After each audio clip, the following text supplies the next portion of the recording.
তো শেষমেশ কি আর করার, সেই নাসুরবান্দা বন্ধুর অপমানের জ্বালা সহ্য না করতে পারে যেই বন্ধুটার ফোন খারাপ ছিল, সে অবশেষে চ্যালেঞ্জ অ্যাকসেপ্ট করেই ফেলে এবং রাজি হয়ে যায় তার সাথে 1 vs 1 একটা কাস্টম খেলার জন্য। তো যেই কথা সেই কাজ, হয় আজকে বন্ধুত্ব আরও গাঢ় হবে, নাই বন্ধুত্ব আজকে এইখানে শেষ হবে। তাও 1 vs 1 কেউ কারো ছাড় দিতে রাজি না। প্রথম ম্যাচে যেই বন্ধুটার ভালো ফোন ছিল সে জিততে পারলো, দ্বিতীয় ম্যাচ কিন্তু ঠিকই সেই যার নষ্ট ফোন সেই জিতেছিল।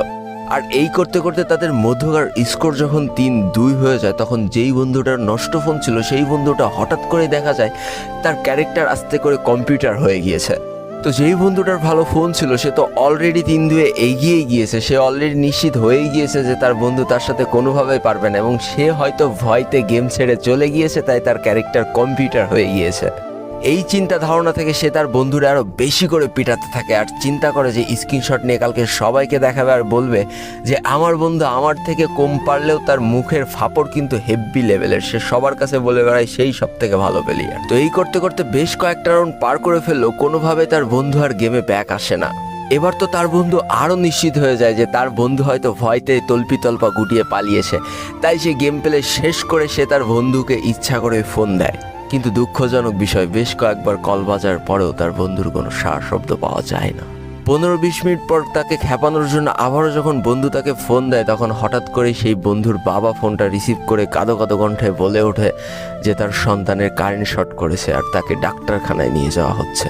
মুহূর্তে তার বন্ধুর মাটির তলা থেকে পা সরে গিয়েছিল যে তার ভুলের জন্যই কি তার বন্ধু আজকে কারেন্ট শর্ট খেয়েছে। আর শুধু তাই নয়, তার 1 ঘন্টা পরে নিউজ আসে তার বন্ধু আর এই পৃথিবীতে বেঁচে নেই। এই কথাগুলো যখন সেই বন্ধু আমাকে বলছিল তখন তার চোখ দিয়ে অনর্গল একের পর এক পানি পড়ছিল। দেখো, এই ভুলটা আমরা অনেকেই করি, অনেকে চার্জে লাগায় গেম প্লে করতে থাকি, দিনের পর দিন গেম প্লে করছি, কিন্তু এইটা একটা বড় চিন্তা করছি না যে কোনোভাবে যদি শর্ট সার্কিট থেকে আমাদের কারেন্ট শর্ট করে তাহলে রাত্রেবেলা বাঁচানোর মতো কেউ থাকবে না।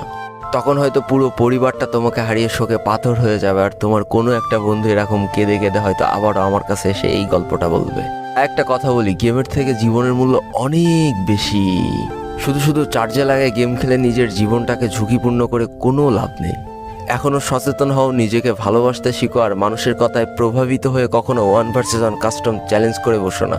তুমি হয়তো তোমার অবস্থান থেকে ভালো খেলো, তোমার সামনে যে আছে সেও হয়তো তার অবস্থান থেকে ভালো খেলে। আর যারা ভালো খেলতে পারছে না তাহলে তাদের পিছনের কারণটা একবার হাতড়ে দেখার চেষ্টা করো। হয় তাদের ভালো ডিভাইস নেই, নাই তাদের ভালো গান স্কিল নেই, নাই তারা হয়তো গেমে বেশি টপ আপ করতে পারে না দারিদ্রতার কারণে।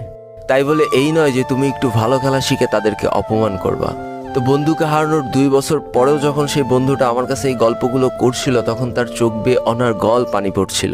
আর আমি সেদিনই বুঝতে পেরেছিলাম যে বন্ধু হয়ে বন্ধুকে হারানোর কষ্টটা আসলে কতখানি। তো আজকের ভিডিওটা এই পর্যন্তই ছিল। ভিডিওটা ভালো লাগলে অবশ্যই একটা লাইক করে ফেলো, কমেন্ট করে দিও আর বন্ধুদের কাছে শেয়ার করে দিও।